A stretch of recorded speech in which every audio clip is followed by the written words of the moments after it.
What to do, ladies and dudes? You know who I be, the Vulgar One, the Vulgar Son, the Vulgar Desperado, representing the Jabberjaws, giving you and your crew some things to talk about in your living room. And if you're anything like me, you're probably pretty excited to see that Netflix is getting a Scott Pilgrim adaptation with the entire voice cast coming back.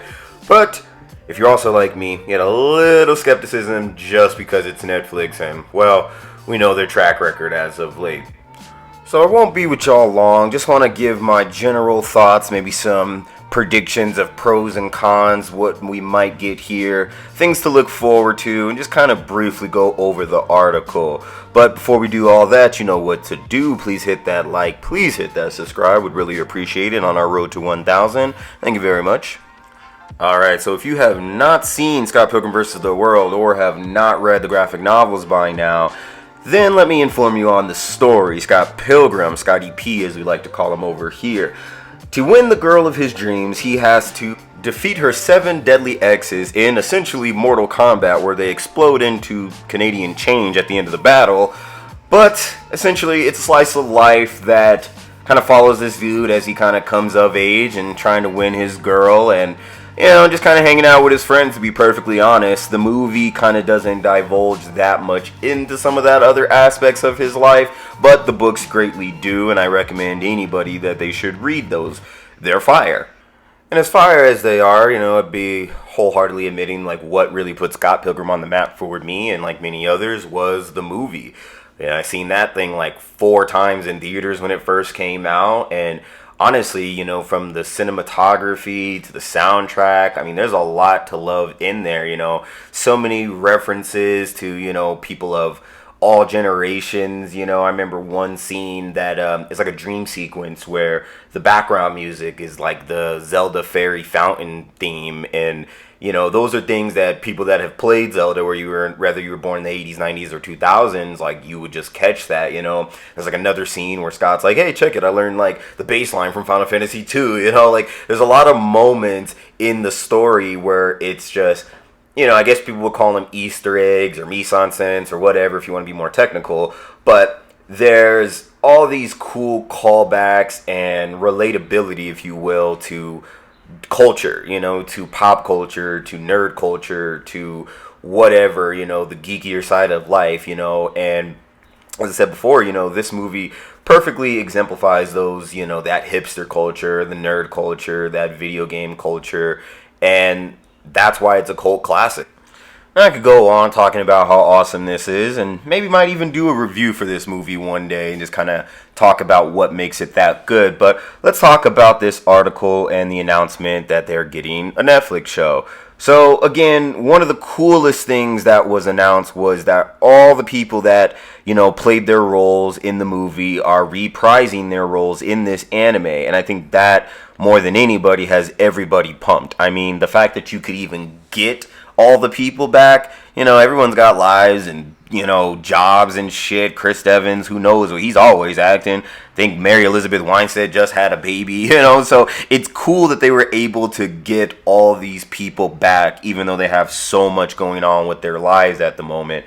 So that, I thought, was like probably the best thing, Also, the fact that it's an anime, that's another heavy influence on this.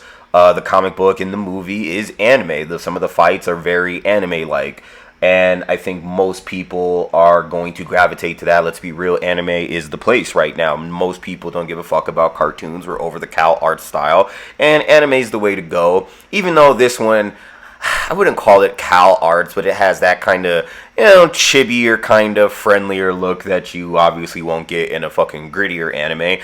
But regardless, it's still anime, so I think most people will be pumped about that. The only real caveats that I truly have to this is the fact that it is on Netflix, because Netflix doesn't know how to respect its talent or its creators. Let's not forget, and I might try to have to pull up an article screenshot so I'm not bullshitting, but let's not forget that the creators of The Last Airbender, Avatar, when they were working with Netflix on this new series, they dipped. Alright, they were the showrunners, the originals, and then they left because, what? Netflix wasn't playing ball. Netflix wanted them to probably do some bullshit that they didn't want to do. This isn't anything new in Hollywood. I mean, the list of directors that left Marvel or Star Wars projects under the reign of Kathleen Kennedy and Bob, whichever the fuck won, it's innumerable. There was so much conflict behind the scenes that most people don't even know or remember, but so many people left the projects because these visions are not being respected by these producers and production companies. Simple as that. Scott Pilgrim, if you want to use the word, is a progressive kind of story. It's not, there's a bunch of gay people, different nationalities. It has all that stuff that these companies are trying to sell you hard on, but they do it right. They do it justly. They do it fairly. It's not, overbearing. So I don't see that being a problem. But you never know what these companies might want to push, So I don't know if they'll, make motherfuckers push the progressivism even harder, even though it's just there. It's just there. I don't know what else they could do in that. But there's other ways that these studios could fuck it up. They might try to, give you some 5-episode season type shit, and maybe that's what Brian O'Malley, the creator, maybe he's not about that. You never fucking know. All we can do is hope and wish for the best in this case.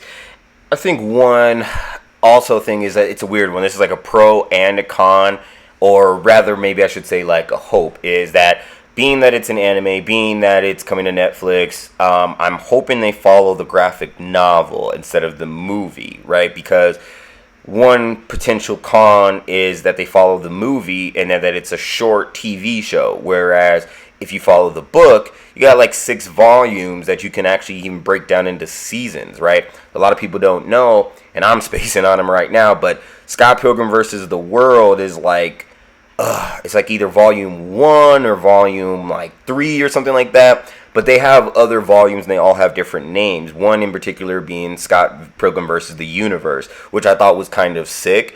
And even in the sense if they wanted to make a trilogy out of the movies, I was like, man, that would have been a sick like final name for the movie, right? So in that idea, I would like to see them expand on it because there is a lot more that they can do in that world. And going to the article here, producer Edgar Wright, also the director on the movie, he states that until now, original creator Brian Lee O'Malley, along with the other showrunner, Ben David Gravinsky, have conjured up an anime series of Scott Pilgrim that doesn't just expand the universe, but also, and then he cuts himself off there, and, honestly, make of what you will with that. It's not necessarily a bad thing, but it could be a bad foreshadowing, It all depends on what they want to expand and where they want to go with that direction, but like I stated, the comic books do give more, so, maybe they'll follow that lore a little bit more. And in some cases, while the movie is pretty faithful to it, some things are a little bit different. So, it'd be cool to kind of see them explore that and kind of maybe give you the full experience. And, hey, if they got something new in store, something that's different from both, I think that'd actually be pretty sick, too. I mean, I really like the world of Scott Pilgrim, and you have the original creator on it, and he was like, hey, I want to make another new version of it. Couldn't really fault him. Some other awesome facts about this is that they got, what is the name, Anamani Gucci, who will compose the music. They did the music for the Scott Pilgrim vs. the World video game, which was actually pretty fun 2D scroller. They will be providing the music for this show as well. I mean, again, everybody's back. Like, there's a lot to look forward to. So, no real hate besides the fact that we live in 2023 and everything seems to get ruined. But honestly, this is awesome. This is great news. I'm excited for it. I think most people are. I can't fucking wait for it. Love me some Scotty P. You should too. Read those books. Help out the artist. You know what it is. But I think that's about it. You know what to do. Hit that like. Hit that subscribe. Vulgar Desperado, Jabberjaws. We'll be back with another one. Thank you very much. We will catch you later. Peace.